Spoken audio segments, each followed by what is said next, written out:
ప్రియమైన సోదరులారా, ఈ రోజున మరి యొక్క అన్వేషణ చేద్దాం బైబిల్ గ్రంథంలో నుండి. ఆదికాండము మరి మనం గమనించినట్లయితే మరి 4వ అధ్యాయంలో 17వ వచనములో ఒక మాట ఉన్నది.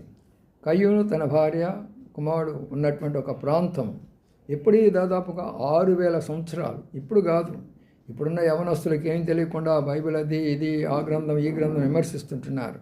ఇక్కడ ఏ రాయబడిందంటే, వారు నివసిస్తున్నటువంటి ఒక ఊరు, ఆ ఊరుని బట్టి మనం పలానా ఊరు అని చెప్పుకుంటున్నాం, పలానా రాష్ట్రం అని చెప్పుకుంటున్నాం, పలానా జిల్లా, పలానా మండలం, పలానా దేశం అని చెప్పుకుంటున్నాం.